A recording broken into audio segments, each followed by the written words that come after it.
A entablar una comunicación con Ronald Espinosa Guerrero, jefe del departamento de prensa de Radio Marañón, una radio que tiene cobertura en las regiones de Cajamarca, Amazonas, parte de Piura y Lambayeque. Estamos hablando de el Perú. ¿Por qué vamos a tratar de comunicarnos con nuestro amigo de Perú? Porque queremos saber qué se sabe después de tantos días de las elecciones. ¿Lo tengo en línea ya? Bueno, hola Ronald, ¿cómo te va? Buenos días. Hola colegas, qué gusto, ¿cómo están? Muy buenos días, saludos desde la parte norte de Perú donde nos encontramos. Bien, la verdad que nos llama poderosamente la atención aquí a todos los argentinos, ¿no? Lo que está pasando es inédito que haber pasado ya casi 15 días de las elecciones y todavía estén peleándose por los votos.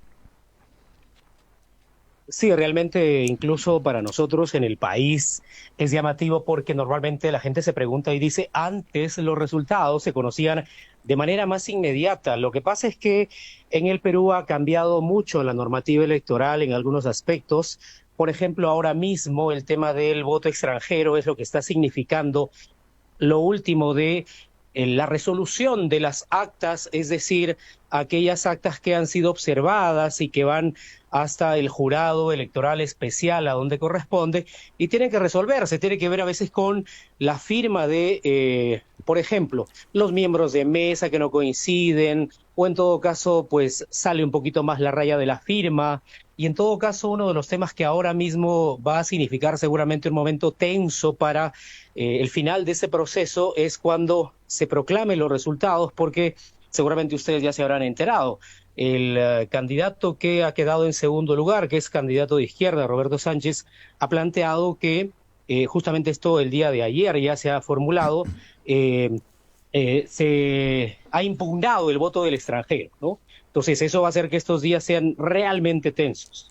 Ahora te pregunto, ¿no, Ronald? Vos tenés más cancha en esto. ¿Cómo, si están habilitados a votar y tienen la posibilidad de votar, cómo van a recurrir a esos votos o decir que no tienen que figurar en el conteo general? Porque me parece que es una locura, lo tendrían que haber planificado antes.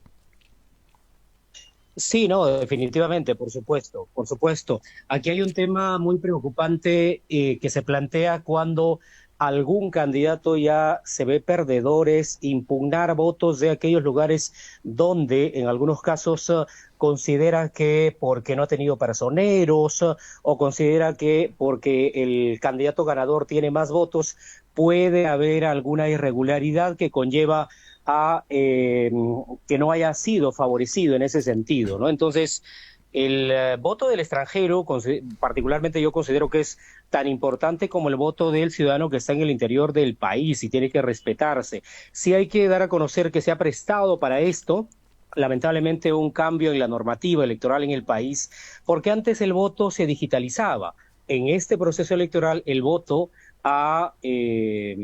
se ha traído directamente en físico las actas y claro, como no ha habido presencia de el candidato Roberto Sánchez de Juntos por el Perú, de personeros en el extranjero, en muchísimos lugares no ha tenido personeros, es ahí que lleva, digamos, a pensar que puede haber una manipulación en el momento del traslado de las actas. Uh -huh. Ahora digo, tu olfato periodístico, ¿qué te dice? ¿Ganó Keiko Fujimori?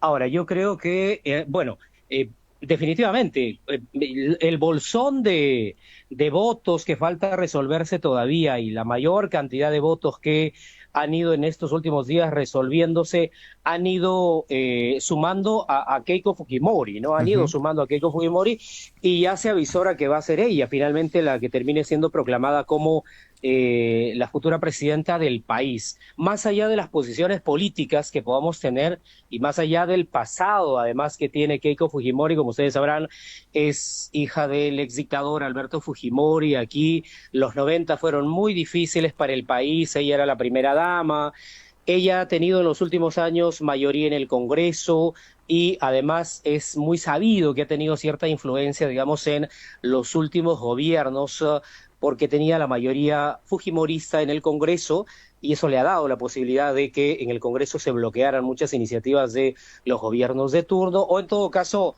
los cambios de gobierno continuos han sido siempre impulsadas por las vacancias desde el Congreso. ¿De qué creo yo va a ser, digamos, la futura presidenta Keiko Fujimori? Va a ser, es más, incluso ya el día de ayer anunció que va a reunirse con el presidente del Banco Central de Reserva, digamos que es desde donde se sostiene la economía del país.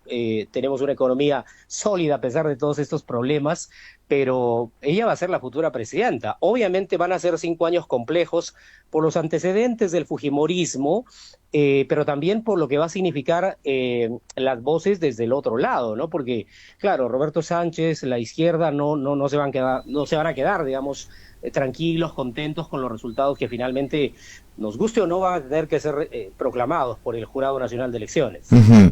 Ahora, me parece que en todos los países de Latinoamérica algo está pasando con la izquierda.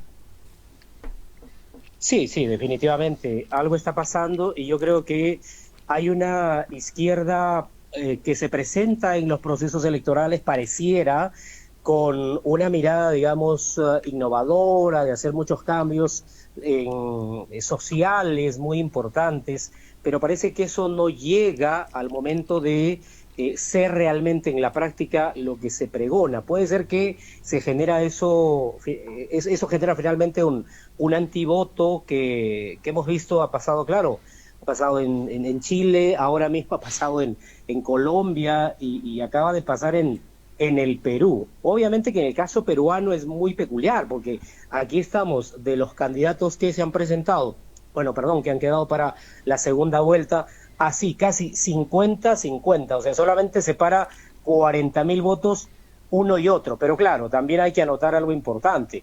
Yo presumo que esto pasa en toda la región. Che, y Hay mucha gente que no quiere ir a votar, ¿no? Uh-huh. Aquí en Perú hay 6 millones y pico de gente, electores habilitados, que mejor decidieron no ir a votar porque consideran que ninguna de las dos opciones son apropiadas, ¿no?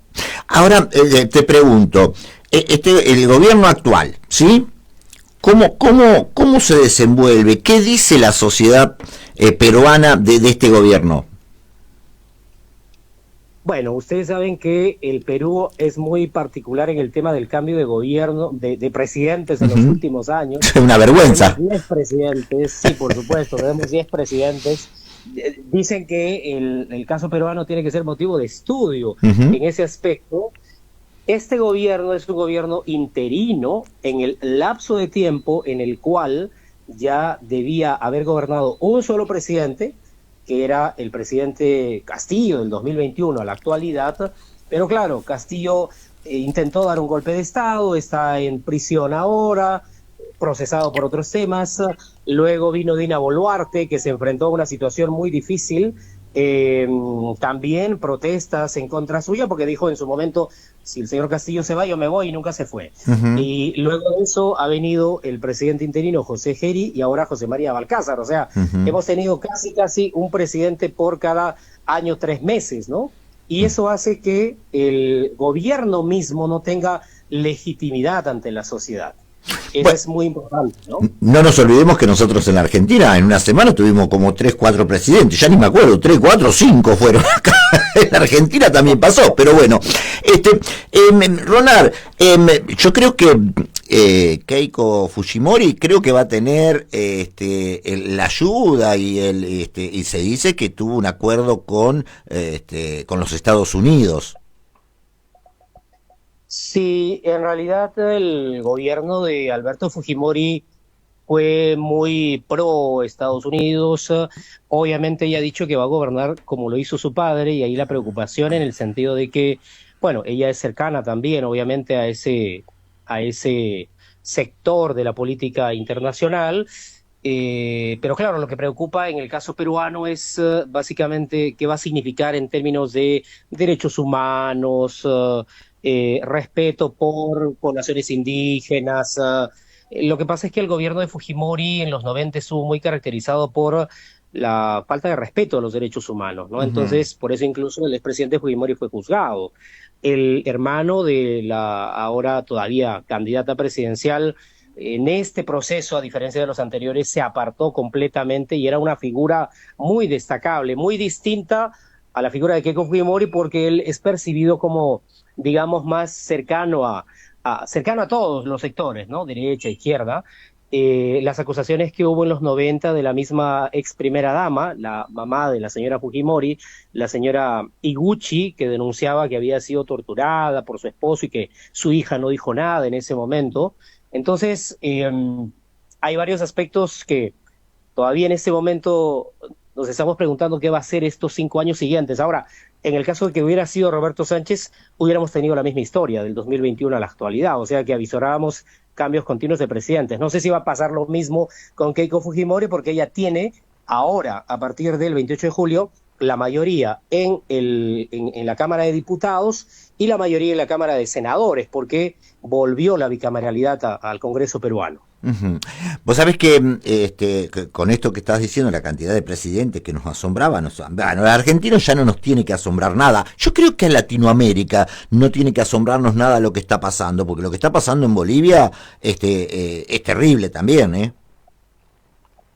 Por supuesto, en realidad hay una situación muy convulsa en varios países respecto de posiciones de los gobiernos, ¿no? Lo que hemos visto en Bolivia, claro, se ha convertido en un tema bastante preocupante. Entiendo que el gobierno tomó ahí la decisión de declarar estado de sitio y vamos a ver cómo termina eso. En Latinoamérica vivimos momentos de muchos cambios, creo yo, que no se veían desde los 2000 tal vez hasta el 2020 y ahora los estamos viendo, ¿no? Ujú.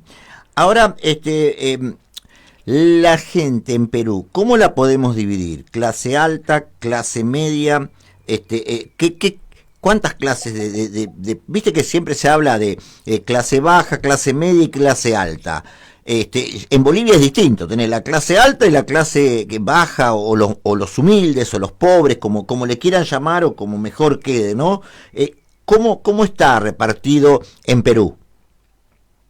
En Perú es casi, según los estudios de estadística, que además los hace el mismo gobierno, poco más del 1% es, digamos, la clase alta, ¿no? La clase AA. Ajá. Luego viene una clase B que bordea, pues, más o menos el 10%, pero que sigue siendo considerada como de la clase alta, ¿no? Sí. O sea, gente que tiene una casa, tiene un negocio, tiene una empresa, tiene un sueldo mensual, que no le falta nada. Y luego viene, pues, el restante, que es casi para un 30%, que está en la clase C, que claro, vive con el día a día, pero tiene un sueldo, pero que le alcanza, que alquila un cuarto, como decimos aquí, o una casa. Y luego viene casi un 60% que están en la clase D y E, que es el peruano que tiene que salir todos los días a trabajar como ambulante en la calle, o la gente que trabaja en el campo, porque si no, no come, ¿no? Ujú. Esa es más o menos la distribución, digamos, y es ese porcentaje último el que se apega un poco más siempre, en el caso peruano, no todos, por supuesto, Sí.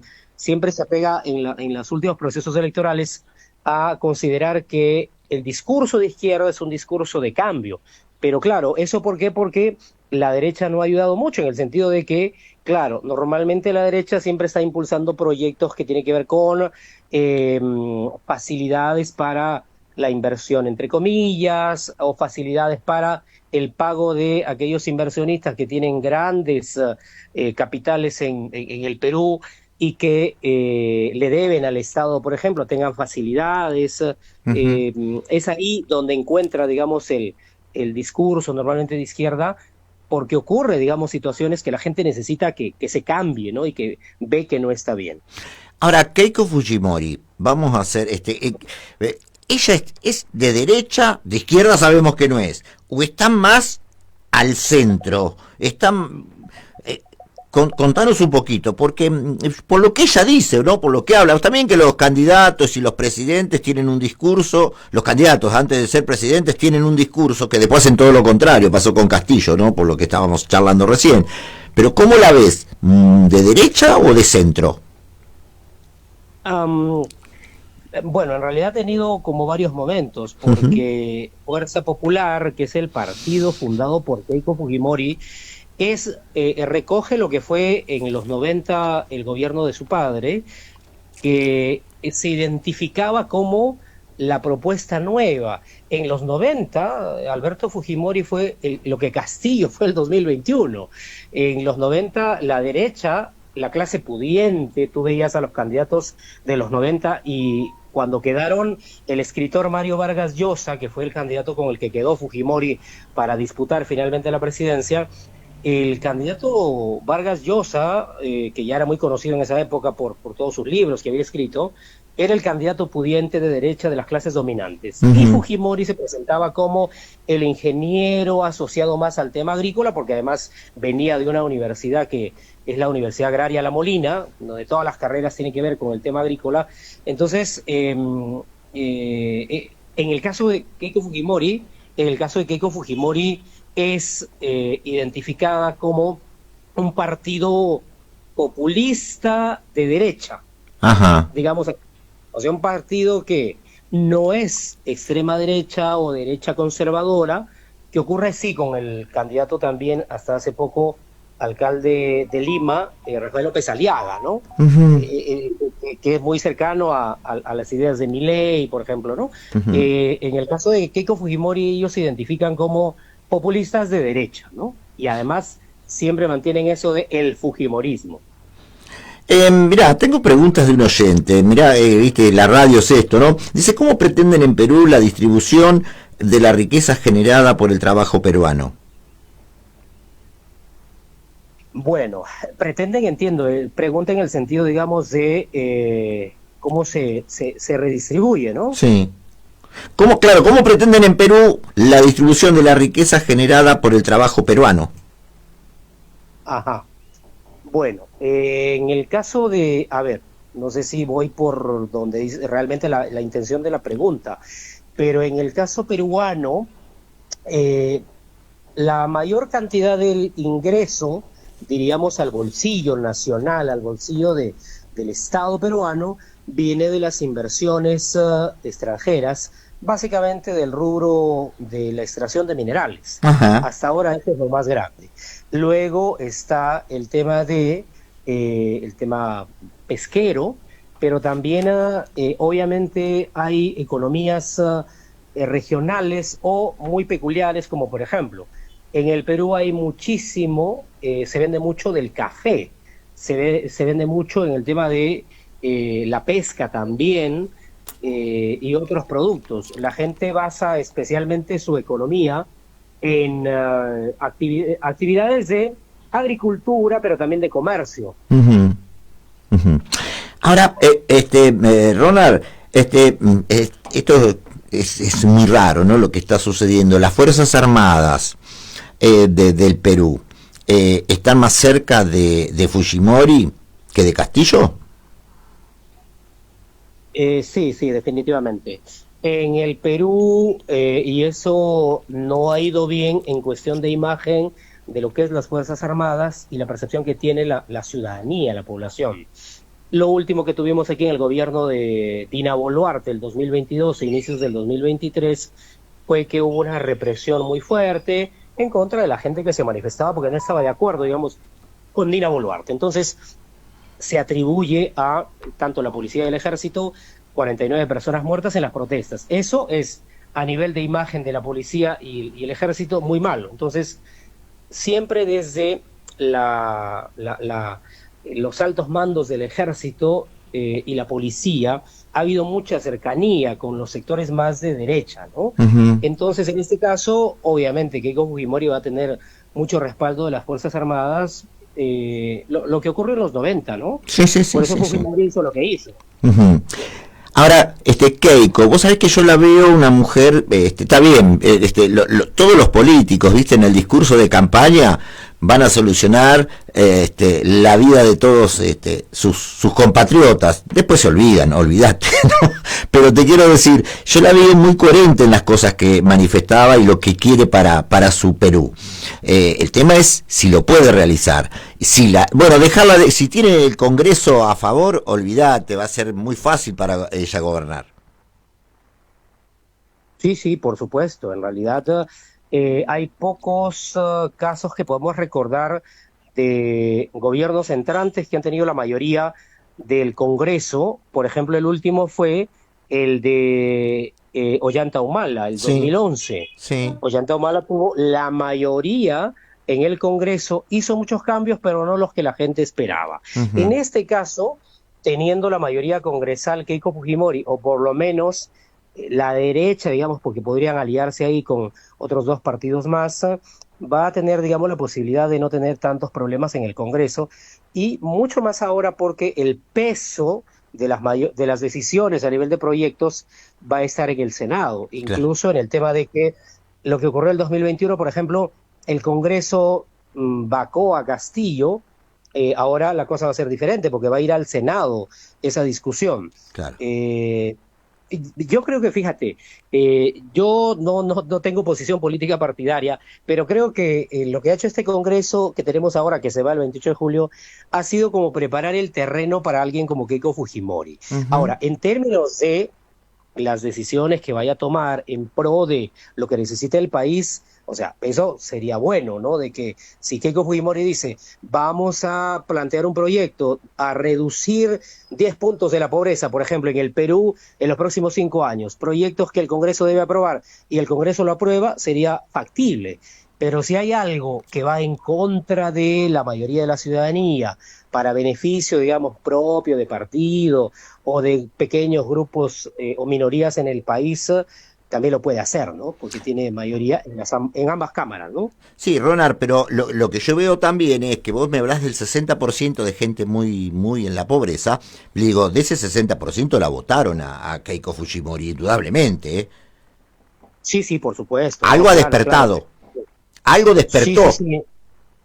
Sí, sí, en realidad, fíjate que juega un papel muy importante la figura que se tiene todavía de Fujimori en los De, Al- 90. O sea, de le Alberto, sí, guste o no, sí. claro, la figura de Alberto Fujimori en los 90, tú veías, y eso hay que reconocerle en el caso de los 90, Alberto Fujimori era un presidente, yo estaba pequeño todavía en esa época, pero recuerdo verlo en la televisión, fenómeno del Niño, por ejemplo, la zona norte en Piura, y por eso Piura es una de las regiones en el norte del país que más respalda a Keiko Fujimori, porque tú veías al presidente con botas, en el barro, en las máquinas, en conflicto con el Ecuador, el presidente justo en la línea fronteriza con los militares, ¿no? Justo donde estaba la guerra.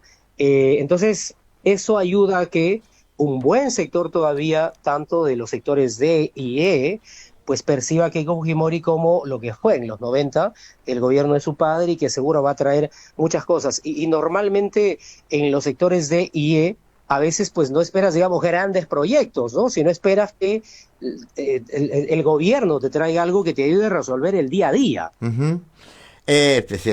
Tengo preguntas, ¿eh? Dice, ¿quién se lleva el mayor porcentaje de la riqueza generada por el trabajo peruano? ¿Los trabajadores o el capitalista? ¿O el capital? El capital, definitivamente, ¿no? El Ajá. capital. De ahí las discusiones, por ejemplo, sobre la mejora del sueldo mínimo en el Perú, que todavía sigue siendo muy bajo en este momento. En este momento el sueldo mínimo en el Perú eh, está en 1.150 soles, que en realidad pues son como unos $390, ¿no? Aproximadamente, menos, $350, por ahí aproximadamente, cosa que todavía sigue siendo mínimo. Y eso que existe muchas inversiones en el sector minero, muchas inversiones que está haciendo gobiernos extranjeros, como el gobierno chino, que tiene ahora inversiones en la costa del Pacífico, pero el ciudadano de a pie sigue percibiendo que digamos, sigue siendo muy mínimo el ingreso, ¿no? Ujú. Fíjate vos, mirá, tenemos oyentes muy inteligentes. ¿Qué querés que te diga? Yo siempre digo lo mismo, ¿no? Dice, por eso hay que analizar si quieren trabajo peruano o solo vivir de China. Y acá me dice el oyente, China debe irse de América. América es para los americanos. Bueno, y te pregunto, ¿la inflación de cuánto es? A ver, en este momento, según el último informe, eh, bueno, en los últimos 10 años ha sido más o menos el 3%. El Mensual. 3%. No, no, no, te estoy dando una mirada, digamos, un estándar de los últimos 10 años. Ah, la Un miércoles. estándar de los últimos 10 años, ¿ya? Mm. Eh, Según el último informe, ha sido de el 3,9, es más o menos la inflación anual que había establecido el Banco Central de Reserva. Ahora, hay una variación mensual que es muy mínima, por supuesto, pero estamos en ese porcentaje, 3% aproximadamente, ¿no? Pero, Eh, el Ronald, 2025, sí, sí. eso lo tenemos nosotros acá. Pero lo tenemos mensual, 2,4, 2,8, que es mentiroso, porque viste que los gobiernos mienten con el tema de la inflación. Nosotros teníamos tuvimos el 220 con el gobierno anterior. Según este gobierno, que yo no le creo nada, el 40%, vamos a tener el 30% este año, y yo creo que ya se pasaron. Sí, en realidad esta situación, por supuesto, es una característica que nos ha acompañado en el caso peruano, pero fíjate, a pesar de los porcentajes o sea, lo que pasa es que el estándar, digamos, la media es de 3%, Ujú, pero hemos tenido algunas oportunidades que ha sido menos, ¿no? ujú. Ha ido algunos años de uno y picos, a dos y picos, tres en los momentos más difíciles, pero el Banco Central, déjame decirte aquí, que hace un trabajo de maravilla. Por eso es que la gente, tú dices, el Banco Central es en este momento la institución que tiene mayor aprobación entre todas, todas. Y Ujú. justamente en los últimos 20 años es el mismo presidente del Banco Central de Reserva que no tiene ninguna influencia el gobierno del Banco Central de Reserva. Ah, O mira sea, vos. el gobierno lo designa, sí, Ujú. pero el gobierno no toca absolutamente ni un sol del Banco Central de Reserva, ¿no? Mira vos, raro, ¿eh? Vos sabés que, bueno, tendría que ser así en todas las partes del mundo. Pero bueno, Ronald, la verdad que ha sido un placer comunicarme con vos. Vamos a seguir charlando. Y tengo algo más.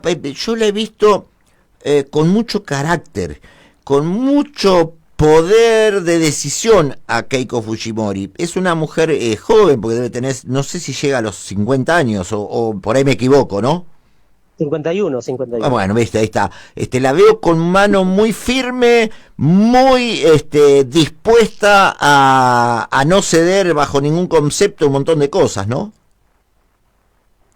Sí, bueno, la imagen es esa la que proyecta, ¿no? Es esa la que proyecta. Hay que saber reconocerle en términos de conformación del partido. O sea, después de la historia de su padre, yo pienso que en muchos lados del mundo, pues hubiera, digamos, la gente no tendría ni cero de votación por la hija de un ex dictador, ¿no? Ujú, Pero ella ha sabido construir un partido que lo ha ido fortaleciendo poco a poco con acusaciones gravísimas como lavado de activos, que ujú. justamente la semana anterior acaban de archivarle el caso más grave, que es el caso Cócteles. No sé si ha coincidido, no quiero ser mal pensado, con que ya ella, pues posiblemente juramente como presidenta, pero le archivaron definitivamente ya el caso Cócteles, que buscaba enviarla a prisión. Entonces, ella tiene la construcción de un partido en los últimos años que además fue catalogado por la Fiscalía como organización criminal, pero claro, de todo eso se ha ido limpiando poco a poco. Como te decía, más allá de las posiciones políticas que podemos tener, y sea cual sea el gobierno, creo yo que los ciudadanos aspiramos en cualquier parte del mundo a que el gobierno que esté siempre busque la mejora de la calidad de vida de la gente, porque no se trata solo de tener más plata en el bolsillo, sino que vivas bien, tengas salud, educación y más, ¿no? Y esperemos a ver qué es lo que ocurre en los siguientes 5 años, pero espero yo que no sea pues un, eh, un gobierno de los 90, un Alberto Fujimori 2.0, ¿no? Ujú, ujú. Ronald, la verdad que te agradezco enormemente. Seguramente vamos a seguir charlando porque me gusta. El turismo, ¿cómo está el turismo en Perú? En Perú es muy bueno el turismo, fíjate, y además que normalmente hacia afuera siempre se ve, bueno, siempre se ve, somos el referente de el tema de Machu Picchu, pero en Ujú, el Perú hay más que Machu Picchu. eh, Hay muchísimos lugares que han ido poco a poco abriendo sus puertas al turismo. Hace poco, fíjate, leía que en el último año había pues más o menos, si no me equivoco, más de 4 millones de turistas que habían venido, o sea, turistas del extranjero, ¿no? Eso genera muchísimo, muchísimo en términos de ingresos. ujú. Es muy bueno en el caso de los lugares ya conocidos y los que recién se están abriendo.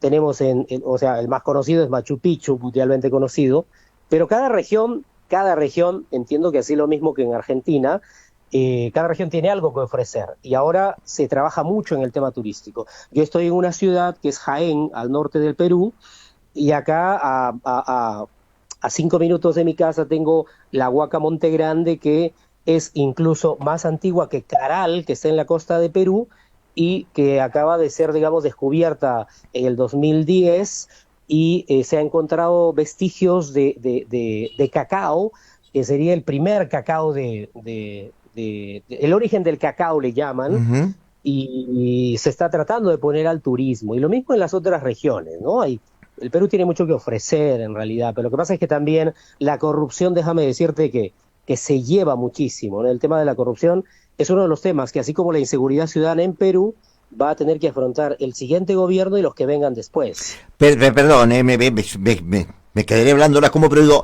hay mucha inseguridad y te veo, y hablamos un poco de los narcotraficantes. ¿Cómo está el tema de la droga? Y por supuesto, ¿no? La inseguridad.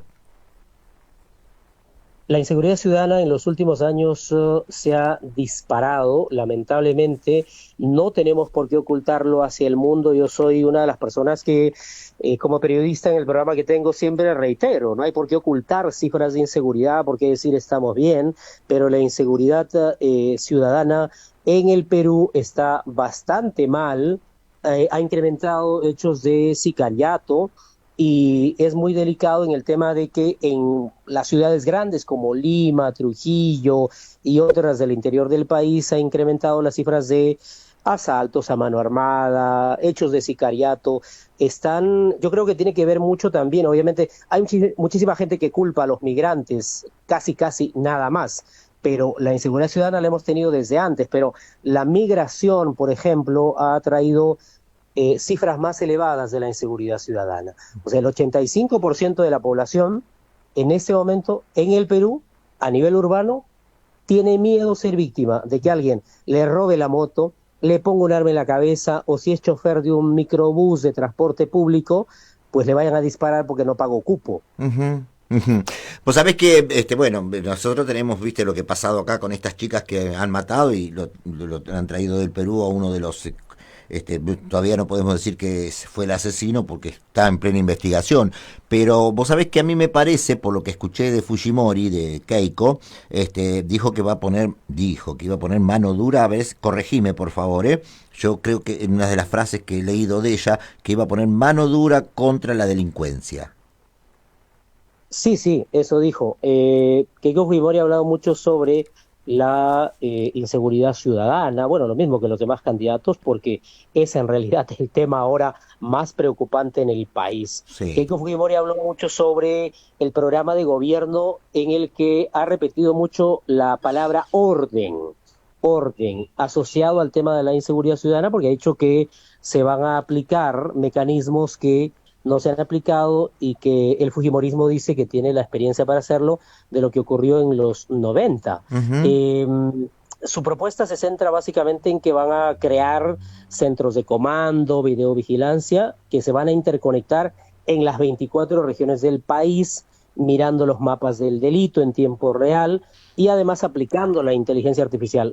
Keiko Fujimori ha dicho que los primeros 100 días va a adquirir por lo menos 1.000 patrulleros inteligentes, ha dicho que va a adquirir 10.000 cámaras interconectadas y que se va a modernizar las comisarías, porque presumo yo que esto ocurre en toda la región, pero en el Perú muchas comisarías, de verdad, da pena, ¿no? Porque Ujú. no tienen a veces ni papel para imprimir las denuncias. Y eso es terrible. Ronald, me queda un montón de preguntas, pero bueno, tengo que ir a una pausa. Vos sabés que vivimos de esto, así que te quiero agradecer enormemente. Ha sido un placer conocerte, al menos por teléfono. Vamos a seguir hablando en el transcurso de la próxima semana, porque es interesante lo que va a pasar. A mí también me ha llegado información por medio de otros colegas de que dice que iba a tomar el ejemplo de lo que está haciendo el presidente de El Salvador. Bueno, ha hecho un trabajo brillante Bukele, pero bueno, no sé si todavía en Perú están dadas las condiciones para este sistema que ha implementado este hombre, que también es un dictador por la forma de gobernar, ¿no? Sí, en realidad que Mori había mencionado en algún momento el tema de aplicar algunas acciones como las que se ha aplicado en El Salvador. Sí. No sé hasta dónde sea factible, porque yo particularmente creo, por ejemplo, que cada país tiene una realidad diferente, o sea, tienes que ver el mapa del delito, o sea, ni Argentina ni Perú, digamos, tenemos la misma población que El Salvador, o las mismas organizaciones delincuenciales o criminales, pero digamos, toda acción que se haga a favor de reducir los índices de inseguridad, yo siempre lo digo, tiene que ser multisectorial y Ujú. no solamente represiva, ¿no? Porque pasa por mucho tema de educación también, ¿no? Y Es, empleabilidad. la educación es todo. Ronald, un abrazo grande, muchísimas gracias y vamos a estar en contacto.